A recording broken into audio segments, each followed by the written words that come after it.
Shri George Podippara, ഇപ്പോൾ നമ്മൾ ഏറ്റവും പുതിയ ഡെവലപ്മെന്റ്സിലേക്ക് നോക്കുകയാണെങ്കിൽ ഇന്നത്തേക്ക് വരുമ്പോൾ കാര്യങ്ങളുടെ ഗതി എങ്ങനെയാണ്? ഇന്നിപ്പോൾ വേറെ ചർച്ചകൾ ഒന്നും ഉണ്ടായിട്ടില്ല. ഇപ്പോൾ CPI-യുടെ സെക്രട്ടറി MA ബേബി സംസാരിച്ചു. MA ബേബി സംസാരിച്ചപ്പോൾ പഴയ കാര്യങ്ങൾ തന്നെയാണ് ആവർത്തിക്കുന്നത്. ഇന്നലെ എന്താണോ മുഖ്യമന്ത്രി പറഞ്ഞത് അത് തന്നെയാണ് ആവർത്തിച്ചിരിക്കുന്നത്. അപ്പോൾ ഞങ്ങൾ നിലപാടിൽ ഉറച്ചു നിൽക്കുന്നു എന്നുള്ളതാണ് ബിനോയ് വിശ്വം അറിയിച്ചിരിക്കുന്നത്. നാളത്തെ മന്ത്രിസഭായോഗത്തിൽ പങ്കെടുക്കില്ല എന്ന് ഏതാണ്ട് ഉറപ്പിക്കുകയാണ്. അപ്പോഴിതാ MV ഗോവിന്ദൻ കണ്ണൂരിലെ പരിപാടികൾ വെട്ടിച്ചുരുക്കി വരുന്നു. ഈ മുഖ്യമന്ത്രി നടക്കാത്ത കാര്യങ്ങൾ, മുഖ്യമന്ത്രി സംസാരിച്ചിട്ട് നടക്കാത്ത കാര്യങ്ങൾ MV ഗോവിന്ദനിലൂടെ നടപ്പാക്കാൻ സാധിക്കുമോ? അപ്പോൾ ഇനി എന്താണ് സാധ്യത എന്നാണ് അങ്ങ് കരുതുന്നത്, ശ്രീ ജോർജ് പൊടിപാറ? ഇപ്പോഴത്തെ സാഹചര്യത്തിൽ CPI സംബന്ധിച്ചിടത്തോളം ഒരു കീഴടങ്ങൽ ആത്മഹത്യാപരമാണ്. അങ്ങനെയായിരുന്നെങ്കിൽ അത് ഇന്നലത്തെ ചർച്ചകളിലൊക്കെ ഏതാണ്ട് അവസാനിക്കേണ്ടതായിരുന്നു. മുഖ്യമന്ത്രിയുടെ ഒരു ഉറപ്പ് പരിഗണിച്ച് സബ് കമ്മിറ്റി രൂപീകരിക്കാം, അതുപോലെ തന്നെ ഇത് നടപ്പാക്കുന്നതിൽ വളരെ എന്താ പറയുക മന്ദഗതിയിലാക്കാം.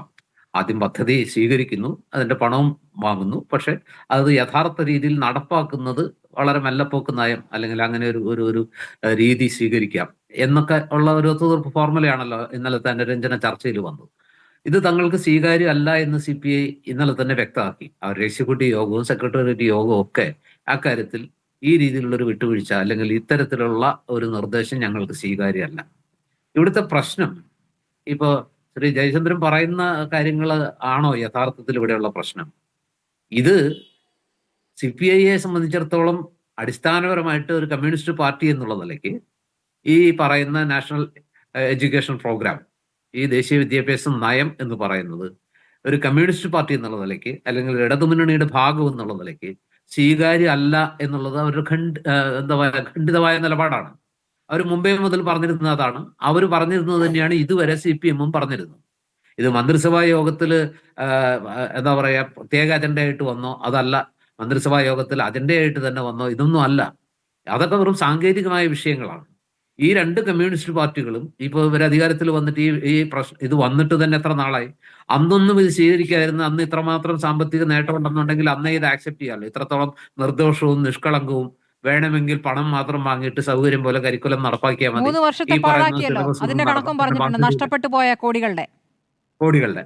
അങ്ങനെയാണെന്നുണ്ടെങ്കിൽ ഇത് നേരത്തെ അങ്ങ് ആക്സെപ്റ്റ് ചെയ്യാറുന്നല്ലോ. ഇത്രത്തോളം നിർദോഷമാണ്, കമ്മ്യൂണിസത്തെയോ അല്ലെങ്കിൽ ഇടതുപക്ഷ നയങ്ങളെയോ ബാധിക്കാത്തൊരു വിഷയമാണ്, എന്നാൽ പണം ലാവിഷായിട്ട് കിട്ടുകയും ചെയ്യുമെങ്കിൽ ഇതങ്ങ് നേരത്തെ ആക്സെപ്റ്റ് ചെയ്താൽ മതിയായിരുന്നു. ഇത് ആക്സെപ്റ്റ് ചെയ്യാത്ത എന്തുകൊണ്ടാണ്? സ്മൃതി നേരത്തെ ചൂണ്ടിക്കാണിച്ച പോലെ തന്നെ പാർട്ടി കോൺഗ്രസിൽ പോലും ഈ പദ്ധതി നടപ്പാക്കാൻ കഴിയുന്നതല്ല എന്ന് പറഞ്ഞതാണ്.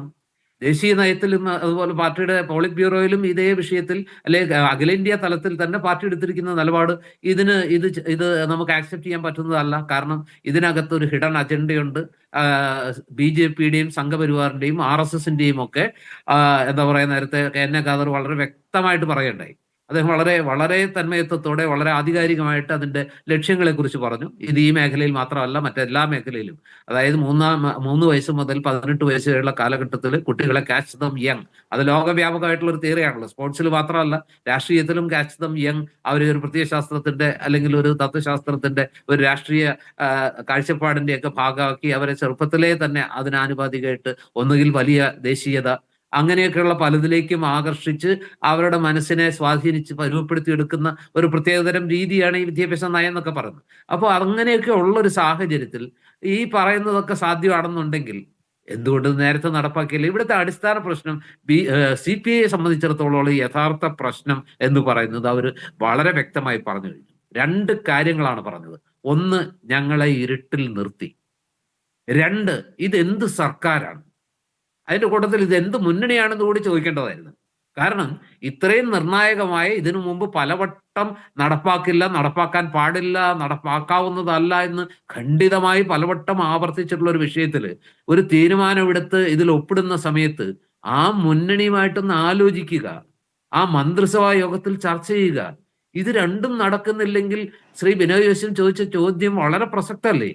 ഇന്ന് നടന്ന കാര്യങ്ങളെ അങ്ങ് എങ്ങനെയാണ് കാണുന്നത്, ശ്രീ ജോർജ് പൊടിപാറ? ഒരു വശത്ത് ചർച്ച നടക്കുന്നതിനൊപ്പം തന്നെ ഇന്നിപ്പോൾ നെല്ല് സംഭരണവുമായി ബന്ധപ്പെട്ട പ്രതിസന്ധി പരിഹരിക്കാനുള്ള ഒരു യോഗമുണ്ടായിരുന്നു. മുഖ്യമന്ത്രി പങ്കെടുത്ത യോഗമാണ്. അതിൽ ഭക്ഷ്യമന്ത്രിയുണ്ട്, കൃഷിമന്ത്രിയുണ്ട്. ആ യോഗത്തിൽ ക്ഷുഭിതനായി, മില്ലുടമകളെ ക്ഷണിക്കാത്തതിൽ ക്ഷുഭിതനായി മുഖ്യമന്ത്രി ആ പരിപാടി തന്നെ റദ്ദാക്കുകയായിരുന്നു. അപ്പോൾ ഇന്നലത്തെ ചർച്ച പൊളിഞ്ഞതിൻ്റെ അതിൻ്റെ ബാക്കിയായിട്ടാണോ ഇതിനെയൊക്കെ കാണേണ്ടത്? മാത്രമല്ല SFIയും ഇന്ന് കാർഷിക കോളേജിന് മുന്നിലേക്ക് പ്രതിഷേധം സംഘടിപ്പിക്കുകയാണ്. ഇതെല്ലാം ചേർത്ത് വായിക്കേണ്ടത് തന്നെയാണ് സ്മൃതി. എന്താ സംശയം? അതായത് അദ്ദേഹത്തിന്റെ ഉള്ളിൽ ഒരു അമർഷമുണ്ട്. അദ്ദേഹം വളരെ ആത്മവിശ്വാസത്തോടെയാണ് ഇന്നലത്തെ സെക്രട്ടേറിയറ്റ് യോഗത്തിന് ശേഷം ആലപ്പുഴയ്ക്ക് എത്തുന്നത്. ആലപ്പുഴയിലെത്തി ശ്രീ ബിനോയ് വിശ്വത്തെ കാണുന്നത്. അദ്ദേഹത്തിന് വലിയ ആത്മവിശ്വാസം ഉണ്ടായിരുന്നു. ഞാൻ നേരിട്ട് ഇടപെട്ടാൽ, നേരിട്ട് സംസാരിച്ചാൽ അത് തീർക്കാൻ കഴിയും, പറയുന്ന ഉറപ്പ് അവർ അംഗീകരിക്കും, അങ്ങനെ ആ വിഷയം തീരും എന്നുള്ളൊരു വിശ്വാസം അദ്ദേഹത്തിനുണ്ടായിരുന്നു. സാധാരണഗതിയിൽ അങ്ങനെയാണല്ലോ സംഭവിക്കാറ്. മുഖ്യമന്ത്രി സാധാരണഗതിയിൽ ദൂതന്മാരെയാണ് ഇത്തരം ചർച്ചകൾക്ക് അയക്കുക. ഇത് അദ്ദേഹം നേരിട്ട് തന്നെ വന്നു. അവിടെ വെച്ച് ശ്രീ ബിനോയ് വിശ്വത്തെ കണ്ട് സംസാരിച്ചു. ദീർഘനേരം 1 മണിക്കൂറോളം അവർ സംസാരിച്ചു. അതിനുശേഷം മന്ത്രിമാരുമായിട്ട് സംസാരിച്ചു. എന്നിട്ടും പ്രശ്നം തീരുന്നില്ല. കൂടുതൽ കാര്യങ്ങളൊന്നും ബിനോയ് വിശ്വം പിന്നീട് പറഞ്ഞില്ലെങ്കിൽ പോലും അദ്ദേഹത്തിന്റെ ആ വാക്കുകളിൽ പറയേണ്ടതെല്ലാം ഉണ്ടായിരുന്നു. വരികൾക്കിടയിൽ എല്ലാം ഉണ്ടായിരുന്നു. ഞങ്ങൾ ഉന്നയിച്ച പ്രശ്നങ്ങൾക്ക് പരിഹാരമായിട്ടില്ല എന്ന് പറഞ്ഞാൽ, CPI ഉന്നയിച്ച പ്രശ്നങ്ങൾ എല്ലാവർക്കും അറിയാമല്ലോ. ഞങ്ങളെ ഇരുട്ടിൽ നിർത്തി, ഞങ്ങളോട് ആലോചിച്ചില്ല, മുന്നണി മര്യാദ പാലിച്ചില്ല, ഞങ്ങളോട് മറച്ചു വെച്ചു, ഞങ്ങളുടെ മന്ത്രിമാരെ ഫലത്തിൽ അവർ എഴുന്നേറ്റ് വന്ന് ചോദിച്ചിട്ട് പോലും അത് ഒപ്പിട്ട സമയത്ത് പോലും ഞങ്ങളോട് പറയാനുള്ള ഒരു മനസ്സ് കാണിച്ചില്ല. പിന്നെ ഞങ്ങൾ എന്ത് മുന്നണിയുടെ ഘടകകക്ഷി എന്നാണ് ഈ പറയുന്നതിന്റെ അർത്ഥം? അപ്പൊ സ്വാഭാവികമായിട്ടും മുഖ്യമന്ത്രി വിചാരിച്ചത് ഇന്നലത്തെ സെക്രട്ടേറിയറ്റ് യോഗത്തിലെ ഈ അനുരഞ്ജന നിർദ്ദേശം, ഒരു സബ് കമ്മിറ്റി ഉണ്ടാക്കാം, തൽക്കാലം ഇത് സ്വീകരിക്കുന്നു, പണം വാങ്ങുന്നു, ഇത് പതുക്കെ നടപ്പാക്കുന്ന കാര്യത്തിൽ നമുക്ക് തീരുമാനിക്കാം, മാത്രമല്ല ഇതിനകത്ത് സിലബസ് ഒക്കെ നമ്മൾ തീരുമാനിക്കും, ഒരു വർഗീയ അജണ്ടയും കടന്നു വരാൻ സമ്മതിക്കില്ല എന്നൊക്കെ പറയുമ്പോൾ സ്വാഭാവികമായിട്ടും ഇത്തരം ഒരു ഘട്ടത്തിൽ 2 തെരഞ്ഞെടുപ്പുകൾ ആസന്നമായി നിൽക്കെ ഒരു രാഷ്ട്രീയ പ്രസ്ഥാനം എന്നുള്ള നിലയ്ക്ക്, ഘടകകക്ഷി എന്നുള്ള നിലയ്ക്ക് CPI ആ വാഗ്ദാനത്തിൽ വിശ്വസിച്ചൊരു മുഖം രക്ഷിക്കുന്ന ഫോർമുലയിലേക്ക് എത്തി ഈ പ്രശ്നം പരിഹരിക്കപ്പെടും എന്നാണ് മുഖ്യമന്ത്രി വിചാരിച്ചത്, CPM വിചാരിച്ചത്.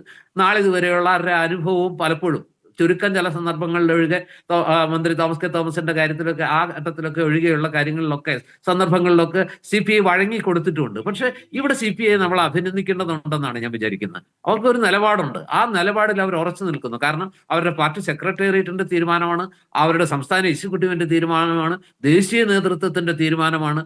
അതിൽ ഒരു തട്ടിക്കൂട്ട് ഒത്തുതീർപ്പിനൊന്നും അവർ തയ്യാറല്ല. ഇതിൽ ഇന്നിപ്പോ ഇദ്ദേഹം പറയുന്നത്, ശ്രീ ജോസ് പ്രകാശ് പറഞ്ഞതുപോലും, അദ്ദേഹം പറഞ്ഞത് നടപ്പാകുകയില്ല എന്നുള്ളത് വേറെ പ്രശ്നം. CPM-ന് അത് നടപ്പാക്കാൻ പറ്റുമോ എന്നുള്ളത് അറിയില്ല. പക്ഷെ അറ്റ്ലീസ്റ്റ് ഒരു കത്തയക്കുക, ഞങ്ങൾക്ക് ഒപ്പിട്ടുപോയി, ആ സമയത്ത് ഞങ്ങളുടെ മുന്നണിയിൽ വേണ്ടത്ര ചർച്ച നടന്നില്ല, പക്ഷെ ഇപ്പോൾ വളരെ ശക്തമായിട്ട് അഭിപ്രായ വ്യത്യാസം വരുന്നു, ഇത് പറയണമെന്നില്ല, എങ്കിൽ പോലും ഞങ്ങൾക്ക് ചില അസൗകര്യങ്ങളുണ്ട്, ഇത് നടപ്പാക്കാൻ കഴിയില്ല, അതുകൊണ്ട് ഞങ്ങളെ ഇതിൽ നിന്ന് പിന്മാറാൻ അനുവദിക്കണം. എനിക്ക് പിന്മാറാൻ പറ്റൂല എന്നുള്ളത് വേറെ പ്രശ്നം. അറ്റ്ലീസ്റ്റ് CPI-യുടെ ഒരു വാദം, ഒരു ആവശ്യം അംഗീകരിച്ചു എന്ന് വിചാരിക്കാവുന്ന ഒരു സാഹചര്യം സൃഷ്ടിക്കാമല്ലോ. ഒരുപക്ഷെ ഒരുമിച്ചിരുന്ന് ചർച്ച ചെയ്തെടുത്ത തീരുമാനത്തിൽ വേറെ നിവൃത്തിയില്ല എന്ന് പറയുകയാണെങ്കിൽ അന്ന് അത് CPIക്ക് ബോധ്യപ്പെട്ടേനെ എന്ന് പോലും ചില നേതാക്കൾ പറയുന്നുണ്ട്. ഇത് അവരോട് മറച്ചു വെച്ചു എന്നുള്ളതാണ് ഏറ്റവും വലിയ പ്രശ്നമായി അവർ ഉന്നയിക്കുകയും ചെയ്യുന്നത്. ശരി, അപമാനിക്കപ്പെട്ടു എന്നുള്ളതാണ് അവരുടെ ഏറ്റവും ശക്തമായ വികാരം. തങ്ങൾ അവഗണിക്കപ്പെട്ടു, തങ്ങൾ അപമാനിക്കപ്പെട്ടു, തങ്ങളെ ഒരു എന്താ പറയാ, അത്രയൊക്കെ ഗവനിച്ചാൽ മതി, ഞങ്ങളൊരു തീരുമാനം എടുത്താൽ അനുസരിക്കാൻ നിങ്ങൾ ബാധ്യസ്ഥരാണ്, അതിന് അപ്പുറത്തേക്ക് പോകാനൊന്നും ചെമ്മീൻ ചാടിയാൽ ചട്ടിയോളം എന്നുള്ള ഒരു മുൻവിധിയൊക്കെ ഒരുപക്ഷെ അവരുടെ മനസ്സിലില്ലേ എന്ന് സംശയിക്കാൻ എല്ലാ ന്യായവുമുണ്ട്. അതാണ് CPI ചൊടിപ്പിച്ചിരിക്കുന്നതും CPI വല്ലാതെ വ്രണപ്പെടുത്തിയിരിക്കുന്നതും. അതുകൊണ്ട് തന്നെ അത്ര പെട്ടെന്ന് ഉണങ്ങാവുന്ന ഒരു മുറിവല്ല. മാത്രമല്ല, എന്തെങ്കിലും ഒരു തരികിട ഒത്തുതീർപ്പിന്റെ പേരിൽ നിലപാട് മാറ്റിയാൽ CPI എന്ന പാർട്ടിയുടെ വിശ്വാസ്യത പാടെ തകരും. അവർക്ക് അണികളുടെ മാത്രമല്ല പൊതുസമൂഹത്തിന്റെ മുഖത്ത് നോക്കാൻ കഴിയില്ല. CPIയും ഒരു പ്രതിസന്ധിയിൽ തന്നെയാണ് പെട്ടിരിക്കുന്നത്.